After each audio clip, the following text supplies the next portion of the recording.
Good morning. నేను జ్యోత్స్న. నేడు వరంగల్లో జరగనున్న ప్రజాపాలన విజయోత్సవ సభలో సీఎం రేవంత్ రెడ్డి పాల్గొంటారు.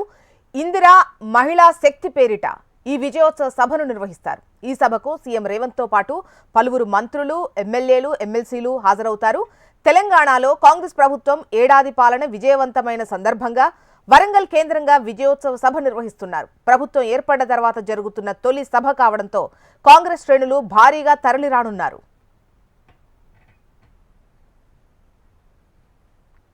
Warangal arts and science college ground లో కాంగ్రెస్ పార్టీ బహిరంగ సభ నిర్వహిస్తోంది. ఇందిరమ్మ రాజ్యంలో ప్రజాపాలనను గుర్తు చేసేలా ఈ సభకు ఇందిరాశక్తి ప్రాంగణమని నామకరణం చేశారు. సభా ప్రాంగణంలో ఇందిరాశక్తి స్టాల్స్ ను ఏర్పాటు చేసి అందులో మహిళలకు ప్రభుత్వం ఇచ్చిన చేయూతకు సంబంధించిన వస్తువులను ఉంచనున్నారు. ఈ సభను కాంగ్రెస్ పార్టీతో పాటు ప్రభుత్వం ప్రతిష్టాత్మకంగా తీసుకుంది. దీంతో ప్రజాపాలన విజయోత్సవ సభ ఏర్పాట్లను టీపీసీసీ అధ్యక్షుడు మహేష్ కుమార్ గౌడ్, మంత్రులు శ్రీధర్ బాబు, కొండా సురేఖ, పొన్నం ప్రభాకర్, సీఎం సలహాదారు వేం నరేందర్ రెడ్డి దగ్గరుండి పర్యవేక్షించారు. సభ నిర్వహణపై పార్టీ శ్రేణులకు గైడ్ చేశారు. ఇక పార్కింగ్ వసతులపై అధికారులకు పలు సూచనలు చేశారు. పూర్తి డీటెయిల్స్ మనకు అనిల్ అందిస్తారు. అనిల్. జ్యోత్స్న, తెలంగాణ రాష్ట్ర ప్రభుత్వం కొలువు తీరిన రేవంత్ రెడ్డి సర్కార్ కొలువు తీరి దాదాపు ఏడాది పూర్తవుతున్న సందర్భంగా వరంగల్లో ఈ ప్రజాపాలన కార్యక్రమాన్ని చేపట్టడం జరిగింది. దీనికి మహిళా శక్తి ప్రాంగణంగా నామకరణం చేయడం జరిగింది. దీంతో పాటుగా వరంగల్ రెండో రాజధానిగా తీసుకున్నటువంటి ప్రభుత్వం ఆ మేరకు నిధులన్నీ కూడా కేటాయించడం జరిగింది. నిన్న ఒక్కరోజే వరంగల్ జిల్లాకు 4,963 కోట్ల రూపాయలను కేటాయించడం జరిగింది. వరంగల్ అండర్ బ్రిడ్జ్ డ్రైనేజ్ కి 4,200 కోట్లు కేటాయించగా, మామ్నూరు ఎయిర్పోర్ట్ కోసం వరంగల్ ప్రజల చిరకాల వాంఛనటువంటి మామ్నూరు ఎయిర్పోర్ట్ కు భూసేకరణ కోసం 265 ఎకరాల భూసేకరణ కోసం 205 కోట్ల రూపాయలను కేటాయించడం జరిగింది. కాకతీయ మెగా టెక్స్టైల్ పార్క్ కు 170 కోట్లను కేటాయించడం జరిగింది. దీంతో పాటుగా టెక్స్టైల్ పార్క్ ప్రాంతంలో ఒక కొత్త ప్రాథమిక ఆరోగ్య కేంద్రానికి కూడా ప్రభుత్వం అనుమతి ఇవ్వడం జరిగింది.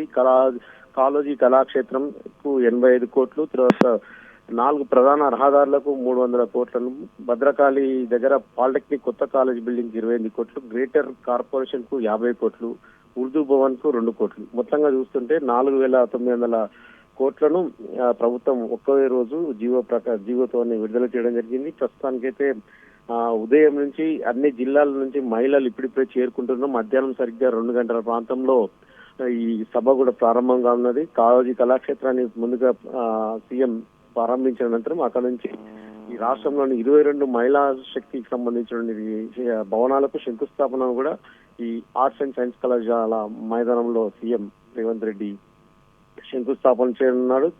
అయితే సీఎం పర్యటన నేపథ్యంలో హనుమకొండ జిల్లాలో 4 మండలాలకు ప్రభుత్వం పాఠశాలకు సెలవు దినంగా ప్రకటించడం జరిగింది. ఎందుకంటే ఇది ఆర్ట్స్ కాలేజ్ మైదానంలో జరుగుతున్న నేపథ్యంలో ఆర్ట్స్ కాలేజ్ తో పాటుగా ఆ చుట్టుపక్కల ఉన్న స్కూల్స్ అన్నిటికీ కూడా ప్రభుత్వం సెలవు ప్రకటించింది. దీంతో పాటుగా వరంగల్ జిల్లాలోని పోలీసులు 1,500 మంది పోలీసు బలగాలతో బందోబస్తు కూడా ఏర్పాటు చేయడం జరిగింది.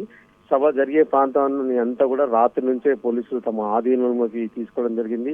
దీంతో పాటుగా లగచెర్ల అంశం కూడా ఉండడంతో ఈ లంబాడి హక్కులకు సంబంధించిన పోరాట సమితికి సంబంధించిన నాయకులను ముందస్తుగానే ఆయా పోలీస్ స్టేషన్లో అందరినీ కూడా అదుపులోకి తీసుకోవడం జరిగింది. ముఖ్యంగా కొత్తగూడ, గూడూరు, నర్సంపేట, నెక్కొండ ప్రాంతాల నుంచి నాయకులు తరలి వచ్చి సభలో గందరగోళం సృష్టించే అవకాశం ఉండడంతో వాళ్ళందరినీ కూడా ముందస్తుగా అదుపులోకి తీసుకోవడం జరిగింది. దీంతో పాటుగా వరంగల్ నగరానికి ఇప్పటికే అదనపు డీజీపీ మహేష్ భగవత్ కూడా చేరుకోవడం జరిగింది. మహేష్ భగవత్ నేతృత్వంలో వరంగల్ సిపి అంబర్ కిషోర్ జా ఆధ్వర్యంలో 1,500 మంది పోలీసులు పుస్తకానికి బందోబస్తు నిర్వహిస్తున్నారు. లగచెర్ల అంశాన్ని దృష్టిలో పెట్టుకుని భారీ బందోబస్తు, తర్వాత ఈ ట్రాఫిక్ ఆంక్షలను కూడా ఉదయం నుంచే పోలీసులు వరంగల్ సిటీలో మొత్తం ట్రాఫిక్ ఆంక్షలు అయితే విధించడం జరిగింది. మొత్తంగా సీఎం ఏడాది కాలం పూర్తి అయిన తర్వాత వరంగల్ కేంద్రంగానే చేయబోయే ప్రకటన పట్ల అయితే అన్ని రాజకీయ పార్టీలన్నీ ఆసక్తిగా ఎదురు చూస్తున్నాయి. జ్యోత్స్న. రైట్ అనిల్.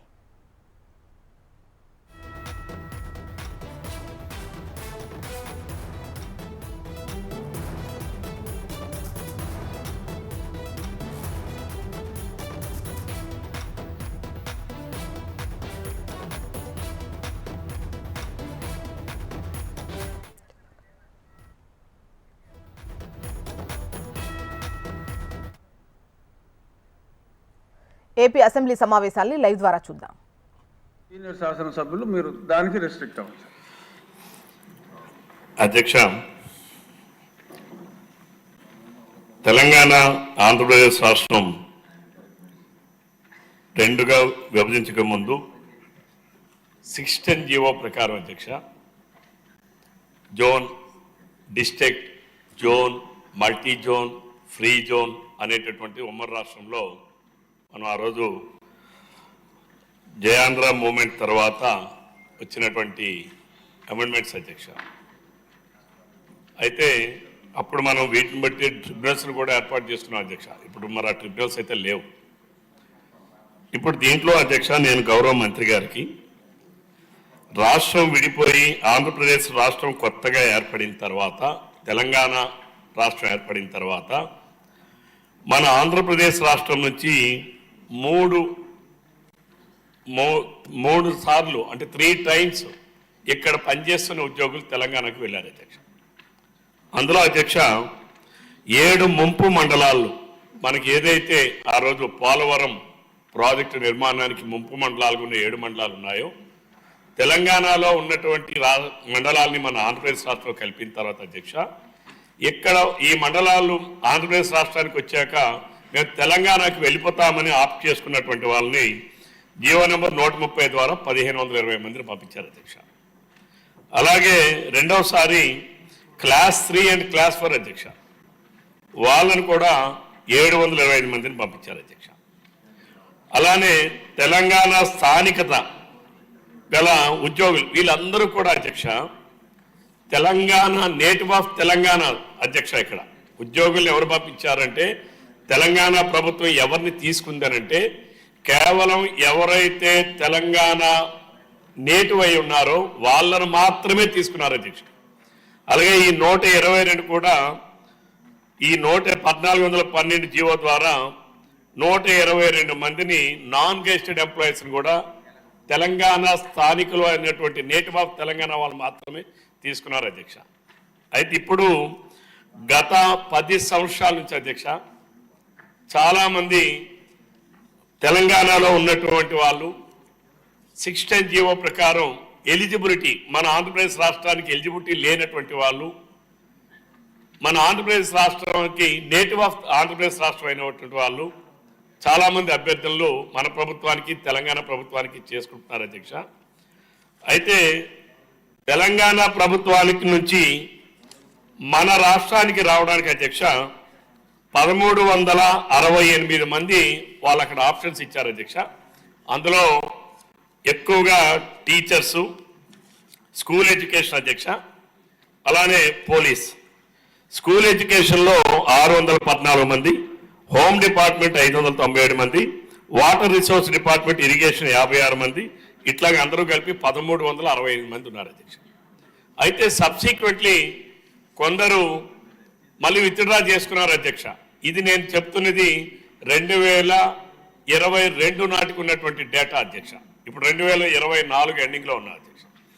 2022లో వాళ్ళ ఆప్షన్స్ ఇచ్చిన తర్వాత మరికొందరు సబ్సిక్వెంట్లీ ఇందులో ఈ 1365 మందిలో పోలీస్ కానీ అట్లానే ఇతర డిపార్ట్మెంట్ వాళ్ళు కానీ ఒక 400 వరకు వాళ్ళ ఆప్షన్స్ విత్డ్రా చేసుకున్నారు అధ్యక్ష.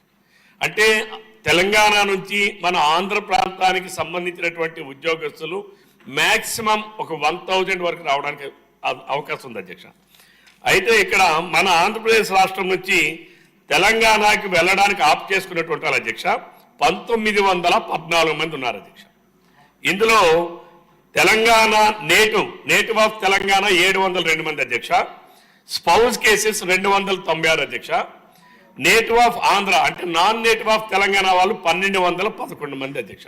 అంటే ఇక్కడ నేను గౌరవ మంత్రి గారి దృష్టికి తీసుకుని వెళ్ళేది ఏంటంటే ఈ స్టాటిస్టిక్స్ ద్వారా ఎవరైతే నాన్ నేటివ్ ఆఫ్ తెలంగాణ ఈ 1211 మంది అప్లై చేసుకున్నారో వీళ్ళని తీసుకోవడానికి తెలంగాణ ప్రభుత్వం సిద్ధంగా లేదు అధ్యక్ష.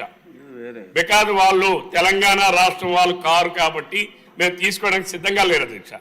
నేను గౌరవ మంత్రి గారికి నా రిక్వెస్ట్ అంటే, ఎందుకంటే నా నియోజకవర్గంలో ఉన్న వాళ్ళు 45 మంది ఉపాధ్యాయులు కావచ్చు, పోలీస్ డిపార్ట్మెంట్ కావచ్చు, ఒక నా నియోజకవర్గంలోనే 45 మంది వరకు ఉన్నారు అధ్యక్ష. ఈ 1000 మందిలో కూడా అధ్యక్ష ఉత్తరాంధ్ర ప్రాంతానికి సంబంధించిన వాళ్ళే మోర్ దాన్ 60% ఉన్నారు అధ్యక్ష. ఎందుకు ఉత్తరాంధ్ర ప్రాంతం వాళ్ళు ఈ ప్రాంతానికి రావాలనుకుంటున్నారు అధ్యక్ష? ఉత్తరాంధ్రలో ఉన్నటువంటి 26 వెనుకబడిన తరగతుల కులాలు ఏవైతే ఉన్నాయో ఆ కులాలని తెలంగాణ రాష్ట్రం ఏర్పడిన తర్వాత ఆ కులాలన్నీ కూడా ఇక్కడ ఓసీలుగా ఓపెన్ కేటగిరీగా మార్చేశారు అధ్యక్ష. రిజర్వేషన్ అవకాశాలు లేవు అధ్యక్ష. దానివల్ల వాళ్ళందరూ రిజర్వేషన్లు కోల్పోతున్నాం ఇక్కడ అనేటటువంటిది, మా పిల్లలకి భవిష్యత్తు లేకుండా ఉంటున్నాం అనేటువంటి పరిస్థితులు అధ్యక్ష. వాళ్ళందరూ ఎక్కువ మంది ఇక్కడికి మన ఆంధ్ర ప్రాంతానికి ఆంధ్రప్రదేశ్ రాష్ట్రానికి రావడానికి ఆప్ చేసుకున్నారు. ప్రభుత్వం హ్యుమానిటీతో నా రిక్వెస్ట్ అండ్ సూచన ఏంటంటే నాన్ నేటివ్ ఆఫ్ తెలంగాణ వాళ్ళని కాకుండా రెస్ట్రిక్ట్ అవ్వండి సార్. సూచన కాకుండా మీకు తెలిసిందంతా చెప్తున్నారు. మంత్రి గారి వద్ద నుంచి మీకు ఏం నేను అదే అడుగుతున్నాను అధ్యక్ష. నాన్ నేటివ్ ఆఫ్ తెలంగాణ వాళ్ళని మీరు పంపించకుండా, ఎందుకంటే గతంలో 3 సార్లు కూడా ఓన్లీ నేటివ్ ఆఫ్ తెలంగాణ వాళ్ళు మాత్రమే వాళ్ళు తీసుకున్నారు కాబట్టి నాన్ నేటివ్ ఆఫ్ తెలంగాణ వాళ్ళ ఆప్షన్స్ మీరు పంపించకుండా native of Telangana and spouse cases, mutual cases మీరు పంపిస్తే సేమ్ ఇక్కడ నుంచి ఒక 1000 మంది వెళ్తే అధ్యక్ష, అక్కడి నుంచి కూడా రావడానికి 1000 మందికి అవకాశం ఉంటుంది అధ్యక్ష. దయచేసి మీరు ఆ రకమైనటువంటి చర్యలు తీసుకోవడానికి ప్రభుత్వం సిద్ధంగా ఉందా? This is my straight question అధ్యక్ష.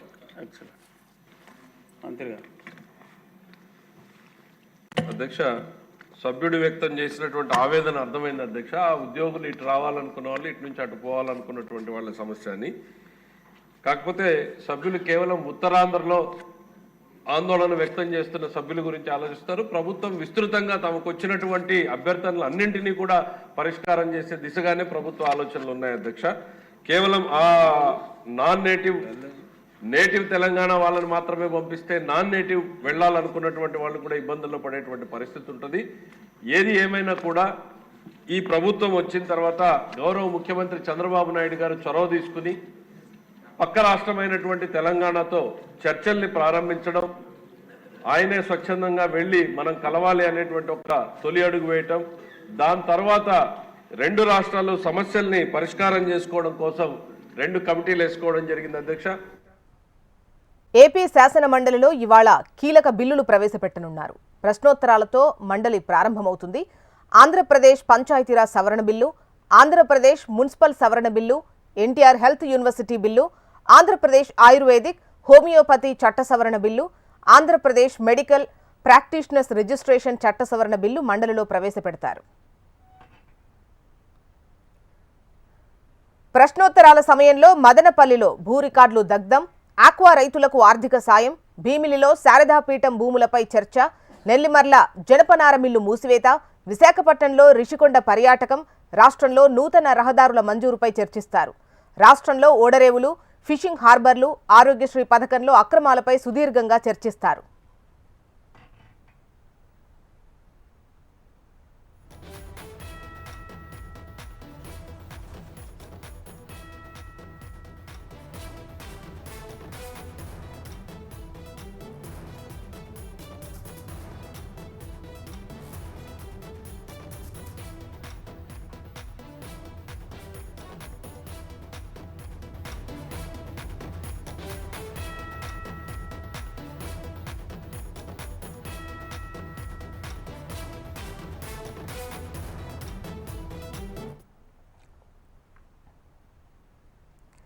ఏపీ హైకోర్టులో YCP social media activist Varra Ravinder Reddy దాఖలు చేసిన హెబియస్ కార్పస్ పిటిషన్పై నేడు విచారణ జరగనుంది. టీడీపీ నేతలపై అనుచిత వ్యాఖ్యలు చేసిన వర్రా రవీందర్ రెడ్డిని ఈ నెల 8న అదుపులోకి తీసుకుని 11న కోర్టులో హాజరుపరిచారు. అయితే హైకోర్టులో వర్రను హాజరుపరచాలని హైకోర్టు ఆదేశించిన పోలీసులు దిగువ కోర్టులోనే హాజరుపరిచినట్టు పిటిషనర్ తెలిపారు. ఈ నేపథ్యంలోనే తనపై పోలీసులు 3rd డిగ్రీ ప్రయోగించినట్టు పిటిషనర్ వర్రా రవీందర్ రెడ్డి కోర్టుకు తెలిపారు. దీనిపై స్పందించిన ధర్మాసనం వెంటనే కౌంటర్ దాఖలు చేయాలని పోలీసులను ఆదేశిస్తూ విచారణ వాయిదా వేసింది.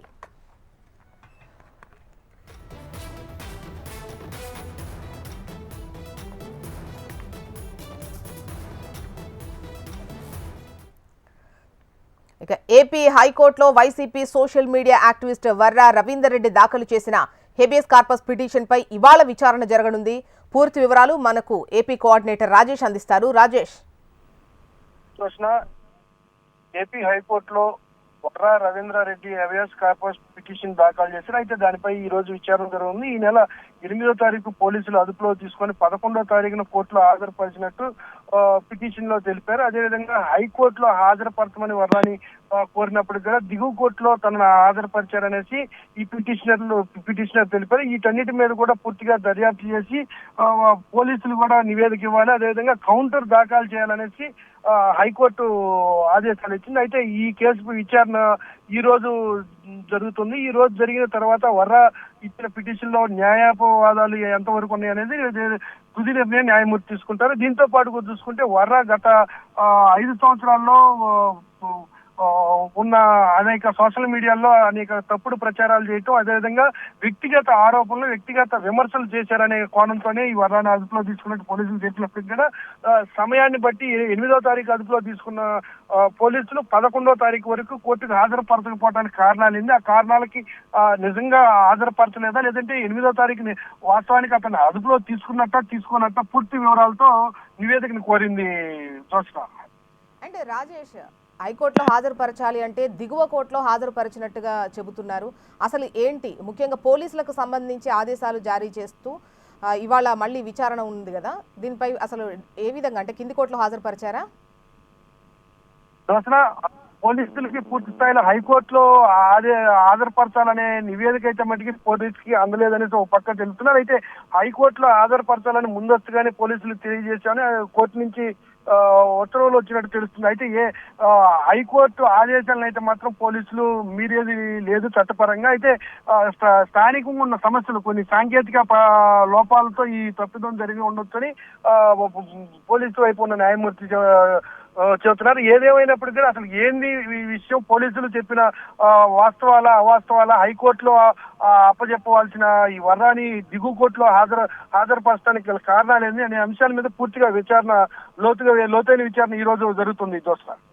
అండ్ దీనిపై అంటే యాక్టివిస్ట్ వర్రా రవీందర్ రెడ్డి ఏమంటున్నారు ఏంటి, ముఖ్యంగా సోషల్ మీడియాకు సంబంధించి ముఖ్యంగా వైసీపీ వింగ్ అనేది యాక్టివిటీకి సంబంధించి నాట్ ఓన్లీ వర్రా మిగతా వాటికి సంబంధించి కూడా పెద్ద ఎత్తున దాడులు జరుగుతున్నాయి, కేసులు పెడుతున్నారు అని చెప్పేసి ఒక ప్రతీకార చర్యగా చూస్తున్నాము అని చెప్పేసి అంటున్నటువంటి క్రమంలో ఏంటి ఆయన దాఖలు చేసినటువంటి పిటిషన్లో ఏమని పేర్కొన్నారు? ప్రస్తుతం చూసుకుంటే ఆంధ్రప్రదేశ్ లో సోషల్ మీడియా వ్యవస్థ రెండు వైపులో, ఒక పక్క అధికార పార్టీ మరో పక్క ప్రతిపక్ష పార్టీ అని చెప్పుకునే వైసీపీ పార్టీ రెండు కూడా ఆసక్తికరంగా మారింది. ఇటీవల కాలంలో చూసుకుంటే వరుసగా వైసీపీ పార్టీ నుంచి సోషల్ మీడియాలో అనేక ఆరోపణలు చేస్తూ పోస్టులను పెట్టారు. దీని మీద పూర్తి స్థాయిలో వాస్తవాలు లేకుండా చట్ట వ్యతిరేకంగా పెట్టే పోస్టుల మీద చర్యలు తీసుకోమనేసి డీజీపీ చెప్పిన మేరకు రాష్ట్ర వ్యాప్తంగా అనేక అసభ్యకరంగా పెట్టే పోస్టుల మీద ఖచ్చితంగా చట్టపరమైన చర్యలు తీసుకుని ఇందులో భాగంగానే వర్రానిగడ గతంలో పెట్టిన పోస్టులకు వీటన్నిటి మీద వర్రానిగడ అదుపులో తీసుకున్నారు. అయితే అదుపులో తీసుకున్న దగ్గర నుంచి కూడా చట్టపరంగానే పరిధిలోనే అతను అదుపులో తీసుకోవడం, చట్ట పరిధిలోనే కోర్టుకు హాజరుపరచడం జరిగింది. అయితే వర్రా పిటిషన్ లో మాత్రం తనను 8వ తారీఖు అదుపులో తీసుకొని 11వ తారీఖు హాజరుపరిచారనే వాదనలో పిటిషనర్ దాఖలు చేశారు. అయితే దీంట్లో వాస్తవం అవాస్తవం ఏందనేది పూర్తిగా లోతైన విచారణ ఈ రోజు జరిగినాక తెలుస్తుంది. తీర్పు మాత్రం ఆంధ్రప్రదేశ్ రాష్ట్రంలో ఆసక్తికరంగా మారింది ఇరు పార్టీలకి జోష్న. రైట్ రాజేష్.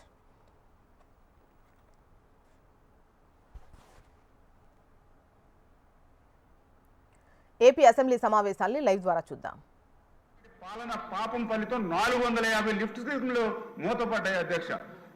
ఇటువంటి పరిస్థితి అధ్యక్ష. అదేవిధంగా ఏదైతే మెయింటెనెన్స్ ఏదైతే ఉందో, ఏదైతే ప్లానింగ్ కమిషన్ చాలా క్లియర్ గా చెప్పింది సార్, ఆంధ్రప్రదేశ్ రాష్ట్రంలో ఉన్నటువంటి ఆయకట్టు ప్రకారం ప్రతి సంవత్సరం కూడా ఈ రాష్ట్రంలో మెయింటెనెన్స్ కోసం 983 కోట్ల రూపాయలు కేటాయించాలంటే గత వైఎస్ఆర్సీపీ ప్రభుత్వం ఎంత కేటాయించింది అని అంటే సంవత్సరానికి 983 కోట్లకు పెట్టాలని రికమెండ్ చేస్తే వీళ్ళు 5 సంవత్సరాలకి 125 కోట్ల అధ్యక్ష వాళ్ళు కేటాయించింది.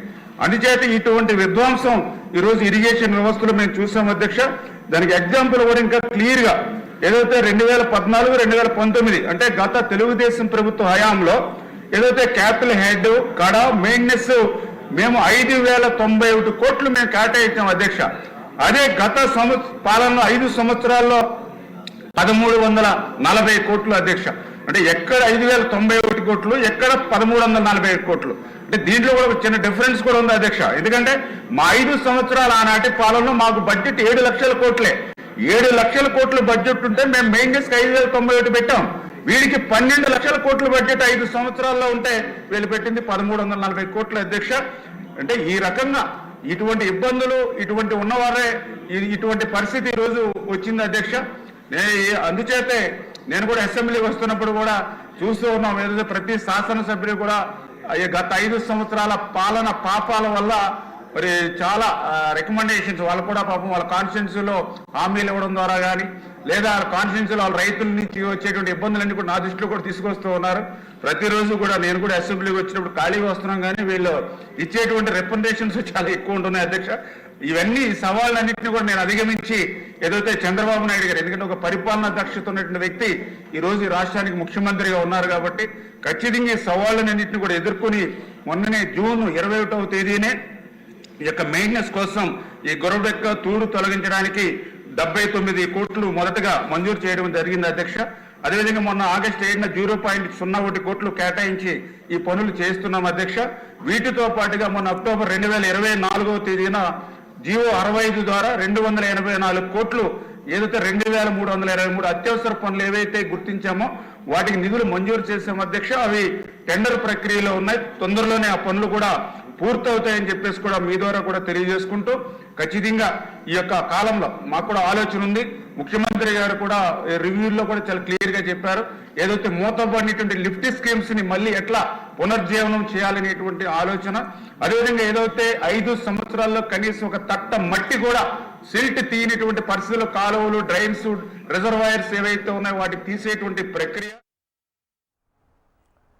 ఇవి బులెటిన్ డీటెయిల్స్. అప్డేట్స్ కోసం చూస్తూనే ఉండండి హెచ్ఎం టీవీ. వార్త ఆగదు, నిజం దాగదు.